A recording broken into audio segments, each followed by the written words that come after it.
The blood-stained telegram trembled in Theodora Remington's hands as she stared at the dusty horizon, where the fading light of day painted the Colorado mountains in hues of gold and crimson.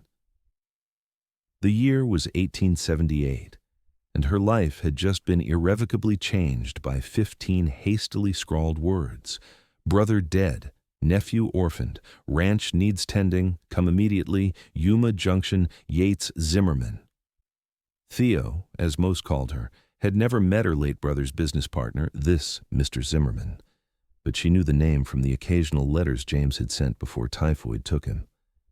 A cattle rancher with a reputation as fair but formidable, that was all she knew of the man who now served as the temporary guardian of her 5-year-old nephew, Charlie. The stagecoach journey from Boston had been punishing. 6 days of rattling bones and choking dust, of sleeping upright between strangers who smelled of tobacco and sweat. But none of that mattered now as Theo gathered her skirts and stepped down onto the hard-packed dirt of Yuma Junction, Colorado territory. "Miss Remington?" The voice was deep, resonant, and unmistakably tired. Theo turned to face a man who could only be Yates Zimmerman. He stood well over 6 feet tall, broad-shouldered and lean-hipped in dusty denims and a faded blue shirt. His dark blonde hair curled beneath the brim of a Stetson that had seen better days, and his face was bronzed from years under the western sun. But it was his eyes that caught her attention, gray as storm clouds and equally turbulent. "Mr. Zimmerman," she acknowledged with a slight nod, refusing to show how his imposing presence unsettled her. "Where is my nephew?" Something flickered across his face. Concern, perhaps, or wariness. "At the ranch. It's about 10 miles out. Charlie's.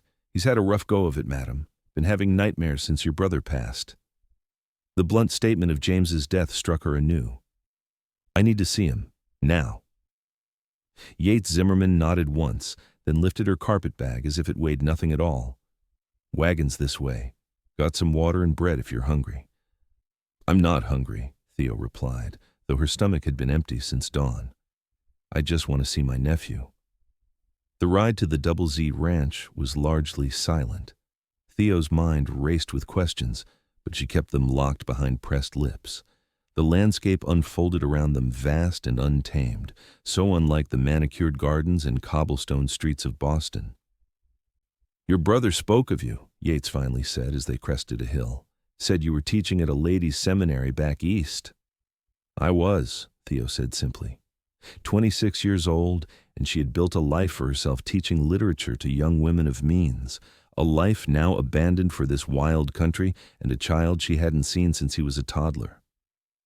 "He didn't mention you'd be so—" Yates trailed off, then cleared his throat. "So what, Mr. Zimmerman?" Theo challenged, turning to face him fully. "Young," he finished, his gaze returning to the trail ahead. "And city-bred." Theo bristled. "I may be from Boston, sir, but I assure you I'm quite capable. I've come to care for my nephew, not to be judged by my place of origin." A faint smile touched the corner of his mouth. "No offense meant, Miss Remington. Just wondering how you'll take to ranch life." "I'll take to it as I must," she replied firmly. The Double Z came into view as they rounded a bend in the road, a sprawling ranch house of timber and stone, a large barn, corrals filled with horses, and cattle grazing on the hills beyond. Despite her exhaustion, Theo felt a flutter of appreciation for the beauty of the place. "It's bigger than I expected," she admitted. "Your brother and I built it from nearly nothing," Yates said, a note of pride in his voice. "Started with 50 head of cattle in a broken-down cabin. Now we run over 2,000 head and employ 15 hands." "We?" Theo asked quietly. "I was under the impression my brother left his half to his son." Yates's hands tightened on the reins. "He did. I'm managing Charlie's share until he's of age." "That arrangement was in your brother's will." Before Theo could respond, a small figure burst from the front door of the ranch house. Her heart caught in her throat at the sight of Charlie so much like James, with his shock of dark hair and serious eyes. But the boy didn't run to her. Instead, he flew straight to Yates, who swung down from the wagon and caught him effortlessly. "Uncle Yates, did you bring her? Is she here?" The child's eyes were wide, scanning the wagon. "I'm here, Charlie," Theo said, standing carefully. "Do you remember me? I'm your Aunt Theodora." The boy's expression grew guarded as he regarded her from the safety of Yates's arms. "You don't look like Pa's pictures." Theo smiled gently, though her heart ached. "I've grown up a bit since those were taken. The last time I saw you, you were just learning to walk." Charlie buried his face against Yates's shoulder. "I don't remember." "That's all right," Theo said, trying to mask her disappointment. "We have plenty of time to get to know each other again." Yates set the boy down and placed a hand on his head. "Why don't you go tell Mrs. Larson that your aunt's here? She'll want to get supper on the table." Once Charlie had run back to the house, Yates turned to Theo, his expression somber. "He's been through hell, Miss Remington. Watched his pa waste away, then the nightmares started. Dreams about wolves coming to get him, about his pa calling him from the grave. I've spent more nights beside his bed than in my own these past 2 months." The raw concern in his voice softened something in Theo. "Thank you for caring for him, Mr. Zimmerman." "Yates," he corrected. "Out here formalities don't last long." "Then you must call me Theo," she replied, surprising herself with the offer. "Theodora was my grandmother's choice, not mine." He nodded, the ghost of a smile touching his lips again. "Theo it is, then." That evening, after a simple but hearty meal prepared by Mrs. Larson, the housekeeper, Theo was shown to a room adjacent to Charlie's. The ranch house was comfortable but plainly furnished, with sturdy wooden furniture and colorful quilts being the only concessions to decoration. Charlie had been quiet throughout supper, stealing glances at Theo when he thought she wasn't looking. When it came time for bed, he allowed her to say goodnight but clung to Yates's hand. "Will you stay till I fall asleep, Uncle Yates?" the boy whispered, his voice trembling slightly. Yates looked to Theo, something apologetic in his gaze. "Maybe your aunt would like to sit with you tonight, partner." Charlie's face crumpled. "But the wolves come if you're not here." Theo felt her heart breaking for this child who had lost so much. She knelt beside his bed, careful not to touch him yet. "Would it be all right if we both stay? Until you fall asleep?" The boy considered this, his small brow furrowed in concentration. Finally, he nodded. "I guess that would be okay." Yates brought a chair for Theo and took his customary place on the edge of Charlie's bed. Together they sat in the lamplight as Charlie's breathing gradually slowed and deepened. Just as Theo thought he had drifted off, the boy's eyes flew open, wide with terror. "They're coming," he gasped, sitting bolt upright. "Pa said they're coming for me." Yates gathered the trembling child against his chest. "No wolves here, partner, just dreams. Your pa wouldn't ever let anything hurt you, remember?" Theo watched, feeling helpless, as Yates calmed the boy with practiced ease. This man, this cowboy who looked like he'd be more at home breaking horses than soothing nightmares, handled Charlie with a tenderness that caught at her heart. "I think maybe your aunt knows some stories," Yates said after Charlie had settled somewhat. "Maybe one would help keep the bad dreams away." Charlie turned doubtful eyes toward Theo. "Do you?" "I know lots of stories," she said softly. "Would you like to hear one about a brave knight who fought dragons?" The boy nodded hesitantly, and Theo began to weave a tale of courage and adventure. Gradually, Charlie's eyes grew heavy again, and this time, when he drifted off, he stayed asleep. "You're good with him," Yates whispered as they quietly left the room, leaving the door ajar. "I've taught children before," Theo replied, "though usually older ones." Yates ran a hand through his hair, disturbing its already rumpled state. "I'm at my wit's end with these nightmares.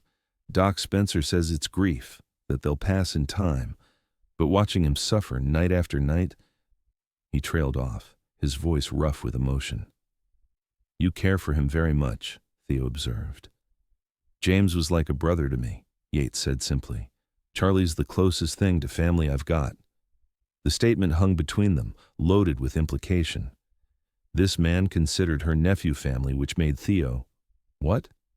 An interloper? A threat? "Mr. Zimmerman Yates," she corrected herself. "I want to be clear. I've come to care for my nephew. He's my blood, all I have left of my brother. But I recognize that you've been a constant in his life, and I won't try to change that."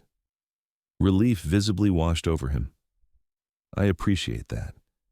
And for what it's worth, I'm glad you're here.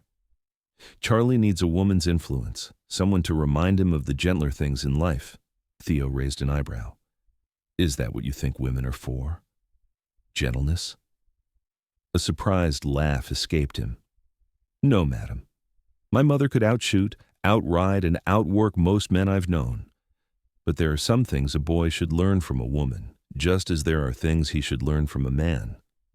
"Fair enough," Theo conceded, finding herself smiling despite her exhaustion. "Now, if you'll excuse me, I believe I'll retire. It's been a very long journey." "Of course," Yates said, stepping back.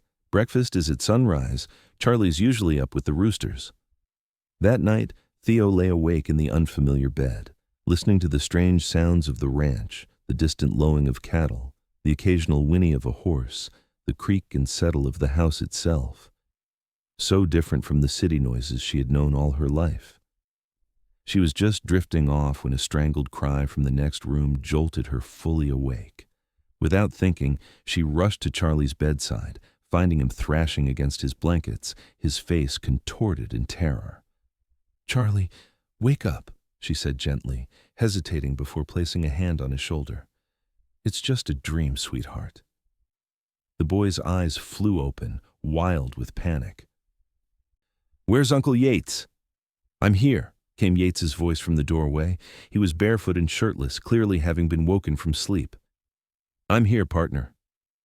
Charlie reached for him, and Yates sat on the bed gathering the boy close.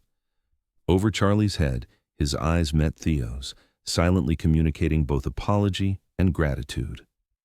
"I'll stay with him," Theo said firmly, settling into the chair beside the bed. "You need your rest, too." Yates looked as if he might argue, but then nodded. "I'll be right across the hall if you need me, Charlie." After he left, Theo began to hum softly, a lullaby her own mother had sung to her long ago. Charlie watched her warily, but eventually his eyelids grew heavy. "Why did Pa have to die?" he asked suddenly, his voice small in the darkness. Theo's heart constricted. "I don't know, sweetheart. Sometimes people get sick, and even though we love them very much, they have to leave us." "Uncle Yates says Pa's watching over me from heaven," Charlie mumbled, fighting sleep. "I believe he is," Theo replied, surprised to find she meant it.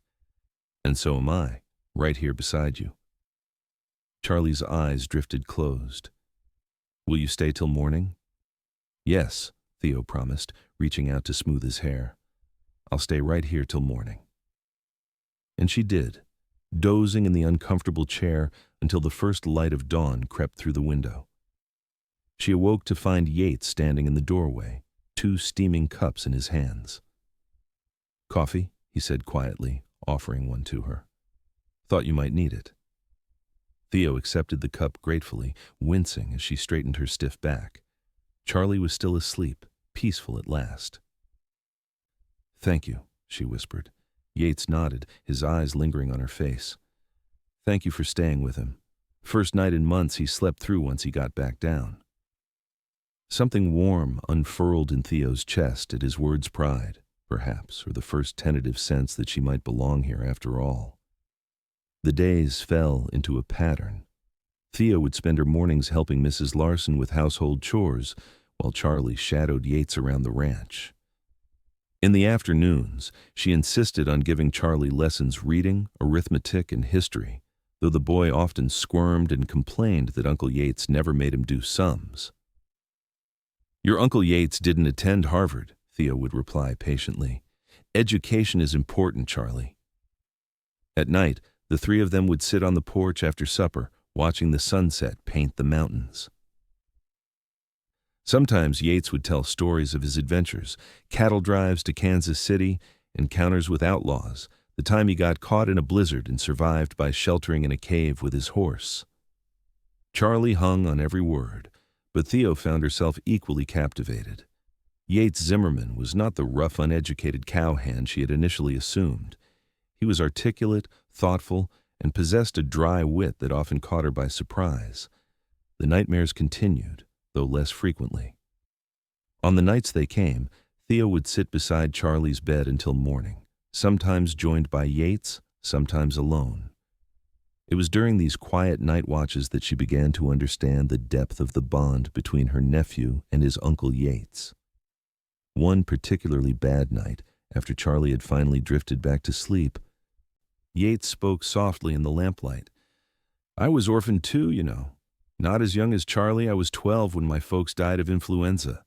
Went to work on a ranch after that, sleeping in the bunkhouse with men 3 times my age." Theo studied his profile, strong and steadfast in the gentle glow. "Is that why you're so good with him? Because you understand what he's going through?" Yates shrugged, a gesture she was coming to recognize as his way of deflecting praise. "I just remember what it was like, feeling like the world had ended. Your brother gave me a chance when we met, trusted me enough to go into business together when nobody else would loan me a cent. Least I can do is look after his boy." "Charlie's fortunate to have you," Theo said sincerely. Yates's eyes met hers, something vulnerable in their depths. "And you? How are you finding ranch life, Theo?"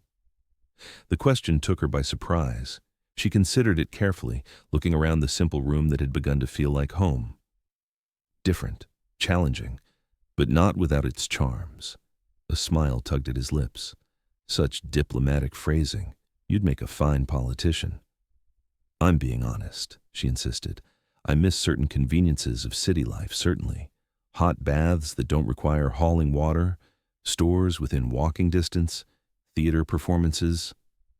"But," he prompted, "but there's something real about life here. Immediate. In Boston, I felt removed from the world somehow, teaching young ladies about life through books without experiencing much of it myself." Yates nodded slowly. "The West has a way of stripping away pretenses. Out here, you're judged by what you can do, not where you come from or how you speak." "Is that why you came west?" Theo asked. A shadow crossed his face. "Partly. Also had some trouble back east I was running from, hot-headed in my youth." "And now?" The smile returned, warming his eyes. "Now I've got responsibilities. A ranch to run, a boy to raise. No time for foolishness." "No time for a wife?" The question slipped out before Theo could stop it, and she immediately felt heat rise to her cheeks. If Yates was surprised, he didn't show it. "Thought about it from time to time, but ranching's a hard life for a woman. Long days, rough conditions, danger aplenty." "Some women are stronger than they appear, Mr. Zimmerman," Theo countered, lifting her chin. Something kindled in his gaze as it held hers. "I'm beginning to see that, Miss Remington." The moment stretched between them, charged with something Theo wasn't ready to name. She broke eye contact first, turning her attention back to Charlie's sleeping form.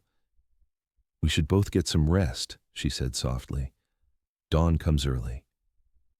Yates stood, his tall frame casting a long shadow in the lamplight. "Good night, Theo." "Good night, Yates." As spring warmed into summer, Theo found herself adapting to ranch life with surprising ease.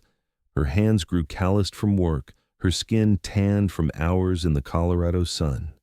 She learned to ride properly. Side saddle was impractical for ranch work, and found unexpected joy in the freedom of galloping across open pasture. Charlie's nightmares grew less frequent, though they still came in cycles, particularly when something reminded him of his father. On those nights, Theo would sit beside his bed till morning, sometimes reading aloud from one of the books she had brought from Boston, sometimes simply humming softly until he drifted back to sleep. Yates taught her to shoot, his hands steady as he positioned her arms and explained how to sight down the barrel of the Winchester. "Out here, a woman needs to know how to protect herself," he said, "especially when I'm away on cattle business." Their relationship had evolved into something like friendship, though Theo sometimes caught Yates watching her with an expression that suggested he might want more. For her part, she found herself thinking of him at odd moments, noticing the way sunlight caught in his hair, or how his rare full smile transformed his face from merely handsome to devastating. but she kept such thoughts to herself. Their arrangement was complicated enough without adding romantic entanglements. Charlie needed stability, not confusion. The boy himself was flourishing under their combined care. He had grown 2 inches since Theo's arrival and had lost the haunted look that had shadowed his eyes. He still missed his father, they all did, but the raw grief had begun to heal into something bearable. One scorching July afternoon, Theo was teaching Charlie to make lemonade when they heard the sound of horses approaching at speed. She went to the door, shading her eyes against the sun, and felt her stomach drop. 2 of the ranch hands were galloping toward the house, supporting a third figure slumped between them. "Charlie, stay inside," she ordered, hitching up her skirts to run toward the approaching riders. "It's the boss, madam," called Hank, one of the older hands. "Snake spooked his horse. Took a bad fall." They lowered Yates carefully to the ground. He was conscious but clearly in pain, his face ashen beneath his tan. A gash at his temple bled freely, and he cradled his left arm against his chest. "Yates!" Theo knelt beside him, her heart hammering. "Where are you hurt?" "Nowhere important," he growled, then winced. "Arm's broken, I reckon. Maybe a rib or 2. "Get him inside," Theo directed the men, "and someone ride for Doc Spencer." They carried Yates to his bedroom, a space Theo had only glimpsed in passing. It was Spartan but neat, dominated by a large bed with a handmade quilt. Theo sent one of the hands for water and clean bandages, then carefully began to examine Yates's injuries. The cut on his head looked worse than it was, bleeding freely but not dangerously deep. His left forearm was already swelling, and he hissed in pain when she gently probed his ribs. "You're enjoying this, aren't you?" he muttered through gritted teeth. "Tremendously," she replied dryly. "I've always wanted to see the mighty Yates Zimmerman at my mercy." A surprised laugh escaped him, followed immediately by a groan of pain. "Don't make me laugh, woman." Theo cleaned and bandaged his head wound, then helped him remove his shirt to better assess the damage to his ribs. She tried to maintain professional detachment, but the sight of his bare torso, muscled and bronzed from years of outdoor work, sent heat coursing through her. Old scars mapped a history of hard living across his skin. "How bad?" he asked, watching her face. Theo forced herself to focus on the angry bruising spreading across his left side. "Bad enough. 2 ribs at least, I'd say. You'll need to rest." Yates snorted. "Ranch won't run itself." "The men can manage for a few days," Theo insisted. "You'll be no good to anyone if you puncture a lung." He looked as if he might argue further, but then Charlie appeared in the doorway, his eyes wide with fear. "Uncle Yates?" The boy's voice trembled. Yates immediately softened his expression. "Hey, partner, just a little tumble. Nothing to worry about." Charlie approached the bed cautiously. "Are you going to die like Pa?" "No," Yates said firmly, reaching out with his good arm to ruffle Charlie's hair. "Takes more than a cranky rattlesnake to finish me off. I'll be good as new in no time." Theo felt a rush of gratitude for Yates's steady presence in Charlie's life, in both their lives. "Your uncle just needs to rest for a while," she told her nephew. "Maybe you could help me take care of him? Bring him water when he needs it?" Charlie nodded solemnly, clearly relieved to have a task. "I can do that." Doc Spencer arrived an hour later, confirming Theo's assessment: a broken arm, 2 cracked ribs, and a collection of cuts and bruises. He set the arm and bound Yates's ribs tightly, leaving strict instructions for rest. "And I mean rest, Zimmerman," the elderly physician warned. "Not your usual idea of taking it easy, which means only working 12 hours instead of 16. After the doctor left, Theo helped Yates settle more comfortably against his pillows. Charlie had finally been persuaded to go help Mrs. Larson with supper preparations, leaving them alone. "Thank you," Yates said quietly, "for taking charge, for reassuring Charlie." Theo smoothed a wrinkle from his blanket. "You would have done the same for me." "Still," he persisted, catching her hand with his uninjured one. "You're not what I expected, Theodora Remington." His touch sent a jolt through her, but she didn't pull away. "What did you expect?" "Someone softer, more likely to swoon at the sight of blood or complain about the hardships." Theo smiled. "I come from hardy stock, Mr. Zimmerman." My mother crossed the Alleghenies in a wagon as a child. My father built his business from nothing after losing everything in the financial panic of '37. Yates's thumb traced circles on the back of her hand, sending shivers up her arm. And what did they think of their daughter coming west to live on a cattle ranch with a strange man? The question sobered her. They're both gone now. Mother 10 years ago, father just last year. It's just me and Charlie now.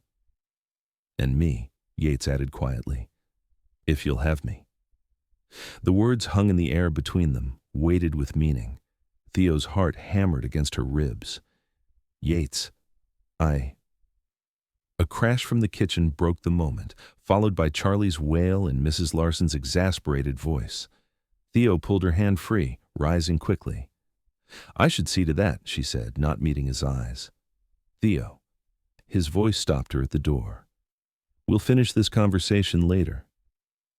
She nodded once, then fled to the kitchen where Charlie stood amid the shards of a broken plate, tears streaming down his face. That night brought another of Charlie's nightmares, more intense than any he'd had in weeks.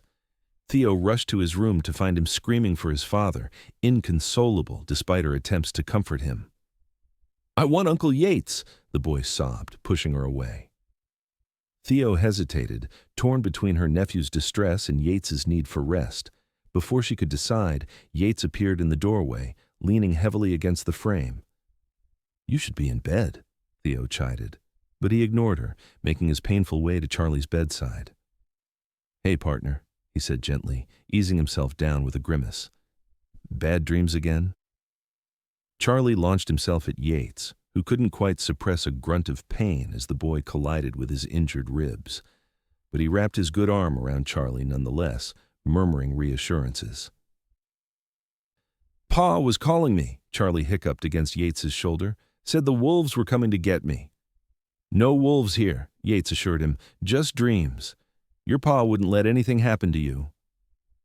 Theo watched them, this strong man and this fragile boy, bound by love and loss. Something twisted in her chest, longing, perhaps, or recognition of the family they had created in the absence of blood ties. I think, she said carefully, that perhaps Charlie would sleep better tonight if he stayed with you, Yates. Both males looked up at her with identical expressions of surprise. You sure? Yates asked. I know you don't like to coddle him. There's a difference between coddling and comfort, Theo replied. Tonight, I think he needs the latter. Relief washed over Charlie's tear-streaked face. Can I, Uncle Yates? Please? Course you can, partner, Yates said, ruffling the boy's hair. But we should thank your aunt for understanding. Charlie slid from the bed and approached Theo hesitantly. Then, to her surprise, he wrapped his arms around her waist. Thank you, Aunt Theo. She blinked back sudden tears as she returned his embrace. You're welcome, sweetheart. Sleep well. Later, after helping Yates and Charlie settle in Yates's larger bed, Theo stood in the doorway watching them. Charlie had already drifted off, secure in the knowledge that his uncle would keep the nightmares at bay. Yates met her eyes over the sleeping child's head. Thank you, he mouthed silently. Theo nodded, oddly reluctant to leave them. Good night, she whispered, and closed the door softly behind her. The weeks of Yates's recovery changed something fundamental in their household dynamic. With the rancher confined to the house and limited in what he could do, Theo took on more responsibility. She learned to manage the account books, to issue instructions to the ranch hands, to make decisions about cattle sales and supply purchases. To her surprise, she found she had a knack for the business side of ranching. Yates watched her with a mixture of admiration and amusement. You're a natural, he commented one evening as she balanced the ledgers at the kitchen table. James always hated this part of ranching. Numbers made his head ache. Theo smiled, thinking of her mathematically challenged brother.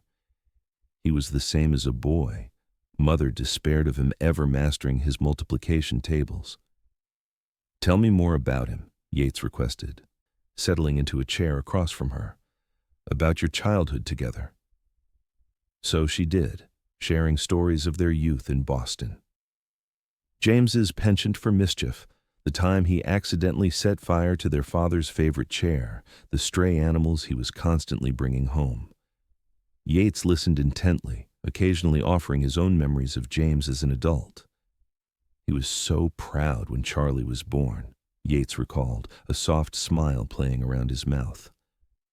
Rode into town in the middle of a thunderstorm to fetch the doctor, then passed out cold when he returned to find his son already delivered. Theo laughed, picturing her stalwart brother fainting at the sight of childbirth. That sounds like James. And you? Yates asked, his eyes holding hers across the table. Did you never want children of your own? The question caught her off guard. I supposed I always thought I would, eventually, but teaching became my life. The years passed, and suddenly I was 26 and considered firmly on the shelf by Boston standards. Yates's eyebrow quirked up. 26 is hardly ancient, Theo. Perhaps not by Western standards, she conceded with a smile, but in Boston, a woman unmarried at my age is destined for spinsterhood. Not that I minded particularly. I enjoyed my independence. And now? He pressed, something intent in his gaze. Do you miss that independence? Theo considered the question carefully. Sometimes. But I found something here I didn't have in Boston. What's that? Purpose, she said simply. Family? The word hung between them, laden with meaning. Yates reached across the table, his hand covering hers. You belong here, Theo, with Charlie. He hesitated, then finished softly. With me. Her heart stuttered in her chest. Yates, Charlie's voice interrupted them. Aunt Theo, come see what I found in the barn. The moment broken, Theo withdrew her hand and stood. Duty calls, she said lightly, though her pulse raced at what had almost transpired. Yates's eyes never left her face. This conversation isn't over, Theo. No, she agreed quietly. I don't suppose it is. But the demands of running the ranch while Yates recovered meant that private moments were scarce. By the time his ribs had healed enough for him to resume most of his duties, autumn was painting the aspen groves gold and crimson. Charlie's nightmares had all but ceased, though occasionally he still crawled into bed with either Theo or Yates after a particularly bad dream. His grief had softened into remembrance, helped by their frequent reminiscences about James. One crisp October morning, Theo was hanging laundry on the line when Yates approached, leading his horse. He was dressed for riding, his gun belt buckled around his hips and a rifle in his saddle scabbard. Going somewhere? She asked, pinning one of Charlie's shirts to the line. Thought I'd ride up to the north pasture, check on the herd, he replied, adjusting his hat against the sun. Want to come along? Mrs. Larson can watch Charlie for a few hours. Theo hesitated. They hadn't been alone together, truly alone, since that night at the kitchen table. I have chores to finish. Chores will wait, Yates said, something like challenge in his voice. When's the last time you rode just for the pleasure of it? Put that way, the offer was too tempting to refuse. Give me 10 minutes to change. They rode out under a sky so intensely blue it hurt to look at it. The aspen trees shimmered like gold coins in the breeze, and the air held the crisp scent of approaching winter. Yates led them along a creek that wound up into the foothills, finally stopping in a small meadow bordered by pines. Beautiful, isn't it? He said as they dismounted. Theo turned slowly, taking in the Vista Mountains rising behind them, the ranch visible as a distant cluster of buildings below, the vast Colorado sky arching overhead. It's magnificent, she breathed. I never imagined such places existed. Yates smiled, pleasure evident in his expression. First time I saw these mountains, I knew I'd never leave. Something about this country gets into your blood. I can see why, Theo said, settling on a sun-warmed rock. It makes Boston seem very confined. Yates tethered the horses, then joined her. For a while they sat in companionable silence, watching an eagle soar on the thermals above. Charlie's doing well, Yates finally said. Nightmares almost gone, laughing again, That's because of you, Theo. She shook her head. It's because of us both. He needed stability, consistency. We gave him that. We make a good team, Yates observed, his shoulder brushing against hers as he shifted. Yes, Theo agreed quietly. We do. I've been thinking, he continued, his voice careful, measured, about the future, about what's best for Charlie. Something cold settled in Theo's stomach. Was he going to suggest she leave? Now that Charlie was doing better, perhaps Yates thought they no longer needed her. What do you mean? She asked, trying to keep her voice steady. Yates turned to face her directly. I mean, that boy needs a family, a real one, a mother and a father. I don't understand, Theo said, though hope was beginning to flutter in her chest. Don't you? Yates's gray eyes held hers, intense and unwavering. I think you do, Theodora Remington. I think you've known for months now that I'm in love with you. The words, finally spoken aloud, stole her breath. Yates, let me finish, he said, taking her hands in his. I know I'm not what you imagined for yourself. I'm rough around the edges, not educated like your Boston gentleman. But I love that boy like he's my own. And I love you, your strength, your kindness, your stubbornness. The way you sit beside his bed all night when the nightmares come. The way you never complain about the hard work or the isolation. Theo felt tears prick her eyes. I never wanted a Boston gentleman, she whispered. I just didn't know what I did want until I came here. Until I found you and Charlie. Hope blazed in Yates's eyes. Does that mean?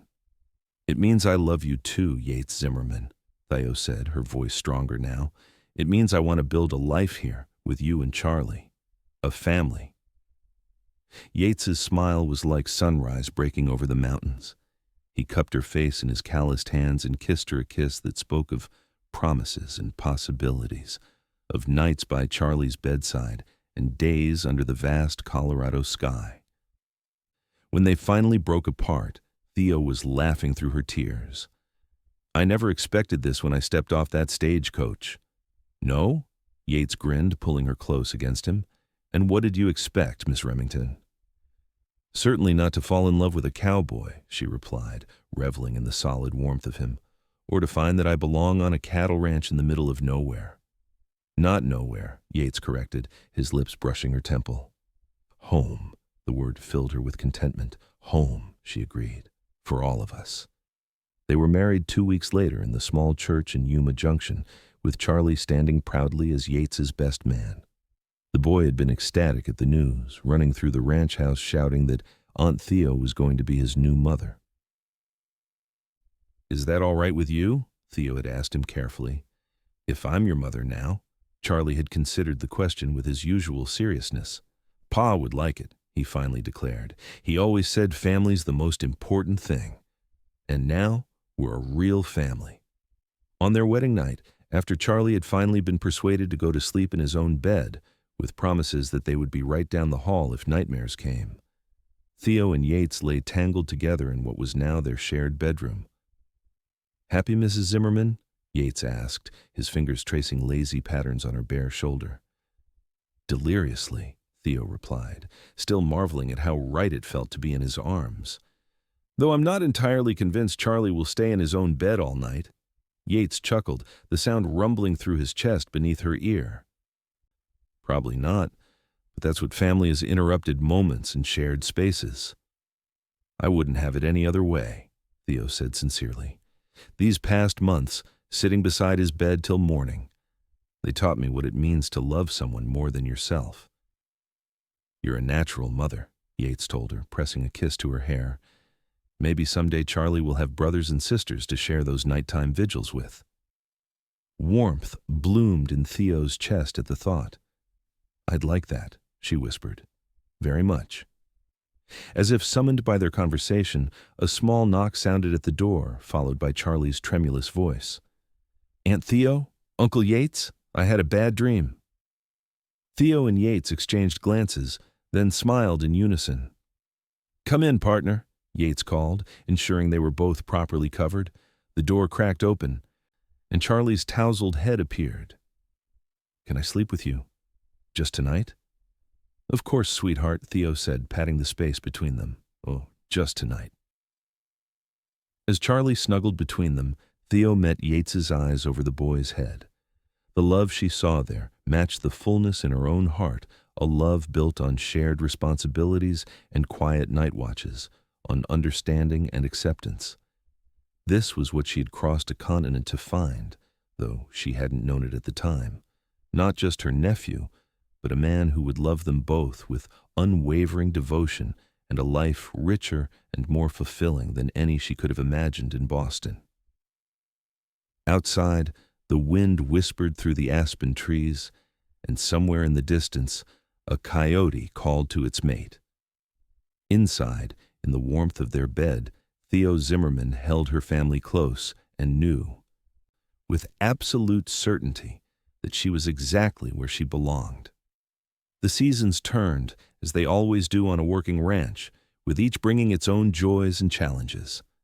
Winter descended on the Colorado highlands with a fury that first year of their marriage, blanketing the double Z in snow that sometimes reached the windowsills. Charlie delighted in the white wonderland, building snowmen and learning to sled on a homemade contraption Yates fashioned from barrel staves. The nightmares returned briefly with the dark winter nights, but now when Charlie padded to their room in the pre-dawn hours, he found both Theo and Yates waiting to comfort him. Sometimes Theo would tell stories until he drifted off again. Sometimes Yates would softly hum the old trail songs he'd learned as a young cowhand. Either way, the boy rarely stayed frightened for long. Spring brought the backbreaking work of calving season, with Theo quickly learning to assist in difficult births. Her hair permanently smelled of cattle, and her dresses were perpetually stained, but she found herself happier than she'd ever been in her neatly ordered Boston life. "You've taken to ranching like you were born to it," Yates told her one evening as they sat on the porch, watching Charlie chase fireflies in the gathering dusk. "Hard to believe you were teaching young ladies about poetry this time last year." Theo smiled, leaning into his side. "I still teach poetry. Charlie and I read Wordsworth just yesterday. He particularly liked the one about daffodils." Yates slipped an arm around her waist. "Smart boy. Though I prefer your reading of Shakespeare myself. Especially that sonnet about summer days."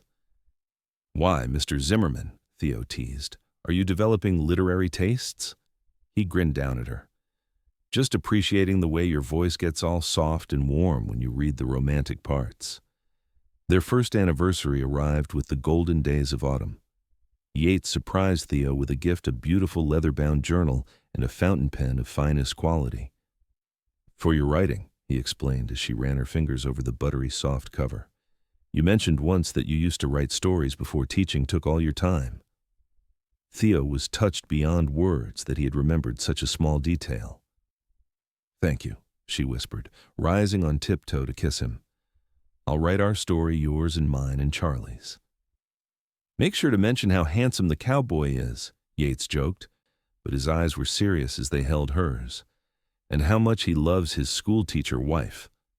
That winter brought another change to their household, the unmistakable signs that their family would be expanding. Theo had suspected for weeks before she finally confided in Yates, waiting until she was certain. She told him on Christmas morning after Charlie had opened his presents and gone outside to try the new slingshot Yates had carved for him. "I have one more gift for you," she said softly, taking his hand and placing it on her still flat stomach. "It should arrive sometime in July." Yates stared at her for a long moment, comprehension dawning slowly in his gray eyes. Then he let out a whoop that likely startled the cattle in the far pasture and lifted her clean off her feet, spinning her in a circle. "Careful," Theo laughed, clinging to his shoulders. "That's precious cargo you're jostling." He set her down immediately, his expression comically shifting from jubilation to concern. "Are you all right?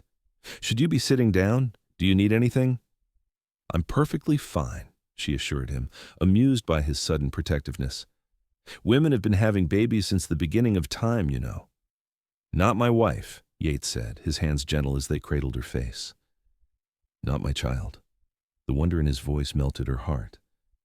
"Our child," she corrected softly. Charlie's brother or sister?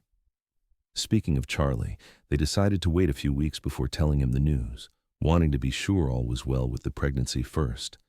But the boy was observant, noticing when Theo began to tire more easily and when certain smells from the kitchen suddenly sent her rushing outside. "Are you sick, Mama?" he asked one evening, the name he'd recently begun using for her still new enough to make her heart skip. Theo exchanged glances with Yates, who nodded slightly. "No, sweetheart, I'm not sick," she said, drawing Charlie into her lap, though he was really getting too big for such things. "I'm going to have a baby. You're going to be a big brother." Charlie's face scrunched in consideration. "Where is the baby now?" "Growing inside me," Theo explained, guiding his small hand to her belly, which had just begun to show the slightest curve. "Right here. It's very tiny still, but by summer, it will be ready to join our family." Charlie seemed to accept this information with equanimity. "Will I have to share my room?" Yates chuckled. "Not right away, partner. Babies sleep in their parents' room at first. But eventually, yes, you might need to share. Unless it's a girl, in which case, she'll need her own room." "I hope it's a boy," Charlie decided. "Girls are silly." "Your mother isn't silly," Yates pointed out, winking at Theo over the boy's head. Charlie considered this. "That's true. Mama's smart. She knows about poems and history and how to make the best apple pie." "High praise indeed," Theo laughed, hugging him close. As her pregnancy progressed, Theo found herself often thinking of her own mother, wishing she could ask her advice or simply share the experience with her. One night, when the baby's movements kept her awake, she confessed this to Yates. "I keep thinking about what she would say. How she would help me prepare," she whispered in the darkness of their bedroom. "It seems unfair somehow, that she never knew Charlie, that she won't know this child." Yates pulled her closer, his hand coming to rest protectively over the swell of their child. "She knows," he said with quiet certainty. "Somehow she knows, just like James knows that his son is happy and loved." Theo rested her head on his chest, drawing comfort from the steady beat of his heart beneath her ear. "When did you become so wise, Cowboy?" She felt rather than saw his smile. "Must be all those Shakespeare sonnets you keep reading me." July arrived with brutal heat, the kind that shimmered over the distant pastures and drove everyone to seek shade during the worst hours of the day. Theo felt ungainly and uncomfortable. Her body no longer her own as the baby grew and shifted within her. The birth, when it came, was hard but uncomplicated. With Mrs. Larson and Doc Spencer attending and Yates pacing the porch with Charlie, Theo labored through a sweltering afternoon and into the evening. Just as the first stars appeared in the purple dusk, their daughter announced her arrival with a lusty cry that brought Yates running from his vigil. "A girl," Doc Spencer told him, grinning beneath his bushy mustache, "healthy as a horse and twice as loud." Yates approached the bed hesitantly, his eyes never leaving Theo's exhausted but radiant face. "Are you all right?" "I'm wonderful," she assured him, holding out their blanket-wrapped daughter. "Meet your namesake." Yates took the tiny bundle with hands that trembled slightly. "My namesake? Yates is hardly appropriate for a girl," Theo explained with a tired smile, "but her middle name is James, for her uncle, Violet James Zimmerman." "Violet," Yates repeated, staring down at the red, wrinkled face of his daughter with naked adoration. "She's perfect. You're perfect." Charlie was brought in to meet his sister once Theo had been cleaned up and made comfortable. He approached the bed cautiously, peering at the baby with wary curiosity. "She's very small," he observed, reaching out a tentative finger to touch her cheek. "So were you once," Theo told him, "but she'll grow, just as you did. And she'll need her big brother to teach her all sorts of things." Charlie seemed to straighten at this responsibility. "I can teach her to ride and to count and how to tell which berries are safe to eat." "All very important skills," Yates agreed solemnly. "You'll be the best big brother in Colorado territory." That night, after Charlie had finally been persuaded to go to his own bed and Yates had settled Violet in the cradle beside their bed, Theo found herself overwhelmed with emotion. "What's this?" Yates asked gently, brushing away the tears that slipped down her cheeks. "Are you in pain?" Theo shook her head. "Happy," she managed. "So happy I can hardly bear it." Understanding softened his features. He stretched out beside her, careful of her tender body, and drew her head to rest on his shoulder. "I know exactly what you mean." In the quiet darkness, with their daughter's soft breathing the only sound, Theo thought of the long journey that had brought her here from the blood-stained telegram to this moment of perfect contentment. She thought of all the nights she had sat beside Charlie's bed till morning, soothing away nightmares, and how those vigils had formed the foundation of their family. "I never thanked you," she murmured against Yates's chest. "For what?" he asked, his voice already heavy with approaching sleep. "For sending that telegram, for bringing me home." His arm tightened around her. "Thank you for coming, for staying, for everything." As Theo drifted toward sleep, she knew there would be more nightmares to soothe in the years ahead. Charlie's, Violet's, perhaps even others yet to come. There would be hard times and sorrow, as there must be in any life fully lived, but there would also be joy, abundant and overwhelming, and love enough to see them through whatever trials lay ahead. The last thought that crossed her mind before sleep claimed her was of that first night at the Double Z, when she had promised a frightened little boy that she would stay beside his bed till morning. She hadn't known then that she was making a promise, not just for that night, but for a lifetime, a promise to Charlie, to Yates, and to herself. A promise she would gladly keep through all the mornings yet to come. 5 years later, the Double Z Ranch had prospered beyond even Yates's ambitious dreams. With Theo's sharp business acumen complementing his knowledge of cattle, they had expanded their holdings to include the neighboring property when old man Jenkins decided to retire to Denver. Charlie, now 10, had grown into a confident boy with his father's dark hair and his aunt-turned-mother's love of books. He rode like he'd been born to the saddle and could already rope a calf almost as well as the ranch hands. But he also devoured every book Theo could get her hands on, and had developed a particular fondness for tales of King Arthur and his knights. Violet, at 5, was a whirlwind of energy with her father's gray eyes and a mane of honey-blonde curls that refused to be tamed. She followed Charlie everywhere, determined to do everything her big brother did, much to his occasional exasperation and secret pride. And 2-year-old Thomas James Zimmerman, named for both his parents, had completed their family circle with his sweet nature and infectious laugh. Yates doted shamelessly on his younger son, often carrying him on his shoulders while inspecting the herd or teaching him the names of the ranch horses. The nightmares that had once plagued Charlie had faded to distant memory, though occasionally, during thunderstorms or after a particularly exciting day, he would still appear at their bedroom door, Violet and sometimes Thomas in tow. "Room for a few more?" he would ask, and Theo and Yates would always shift to make space, no matter how crowded their bed became. On the 10th anniversary of James's death, Theo found Charlie sitting on the porch steps at dusk, unusually quiet. She settled beside him, respectful of his growing independence, but sensing he might need her. "Thinking about your pa?" she asked gently. Charlie nodded, his profile so like James's it made her heart ache. "I was trying to remember what he looked like." "His real face, not just the photograph." Theo slipped an arm around his shoulders, relieved when he didn't pull away as he sometimes did lately, conscious of being too old for such gestures. "It gets harder as time passes," she acknowledged. "But you know what? You have his laugh and his kindness." "Uncle Yates' dad says I have his stubborn streak too," Charlie said with a hint of a smile. "That as well," Theo agreed, returning his smile. "Your father would be so proud of the young man you're becoming, Charlie. So proud."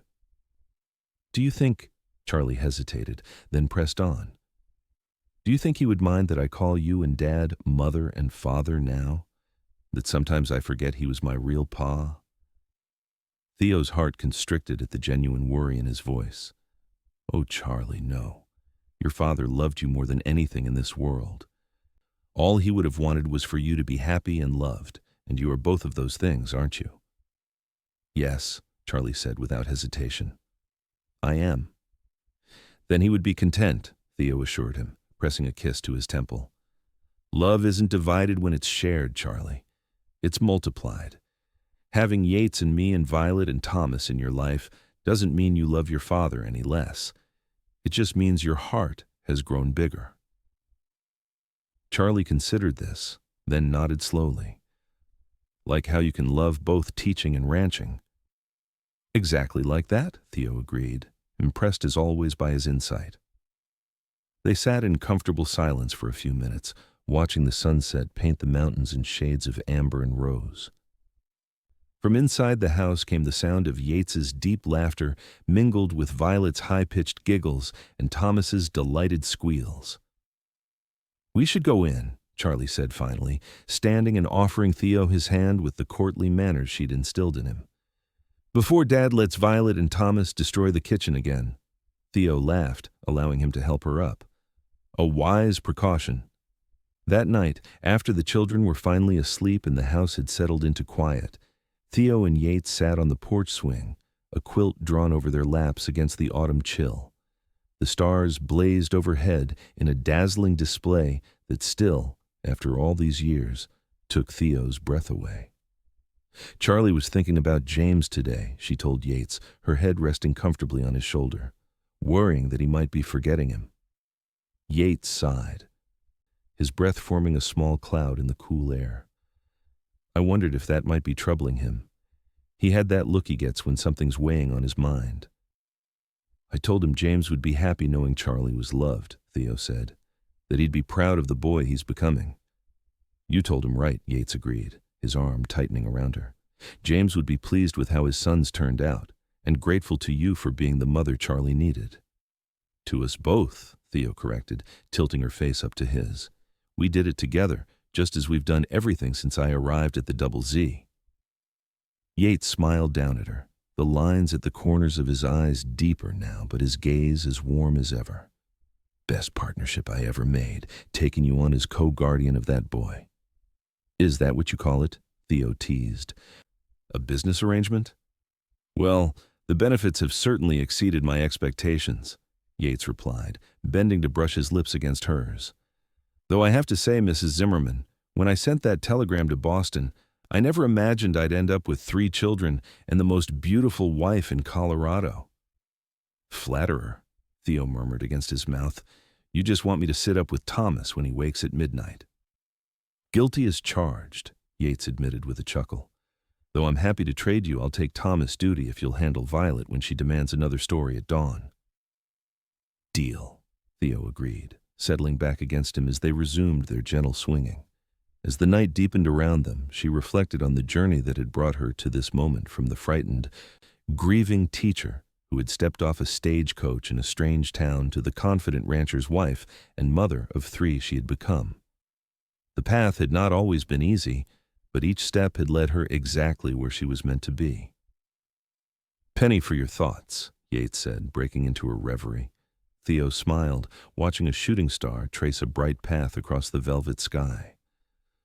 "I was just thinking about beginnings and endings. How what seemed like the end of everything, James's death, leaving Boston, was really the beginning of something wonderful." "Profound thoughts for so late an hour," Yates observed, but his tone was gentle. "Must be all that Shakespeare you keep reading to me," Theo replied, echoing his words from years before. Yates laughed softly, the sound rumbling through his chest beneath her ear. "Come to bed, philosopher. Morning comes early on a ranch." As they rose and went inside, Theo paused in the doorway of each child's room, checking on Thomas, who slept with his little arms flung wide, on Violet, curled like a comma around her favorite doll, and finally on Charlie, growing so fast but still with the same sweet expression in sleep that he'd had when she first arrived at the Double Z. The boy whose nightmares had brought her to his bedside, night after night, whose needs had taught her what it meant to be a mother before she ever bore a child of her own. In their bedroom, Yates was already under the covers, watching her with a tenderness that still made her heart skip after all these years. "Everyone sleeping soundly?" he asked as she slipped in beside him. "For now," Theo replied, knowing from experience that midnight wakings and pre-dawn bad dreams were always possibilities in a house with young children. "But you know our brood. That could change at any moment."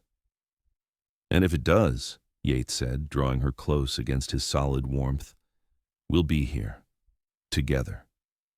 "Together," Theo echoed, the word both a promise and a prayer of gratitude for all they had built and all that lay ahead.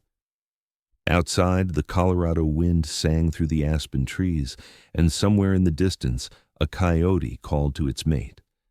Inside, in the warmth of the home they had created, Theo Zimmerman closed her eyes and drifted toward sleep, secure in the knowledge that whatever the night might bring, nightmares or peaceful slumber, morning would find them as it always did. Together, their family complete, their love a shelter strong enough to weather any storm.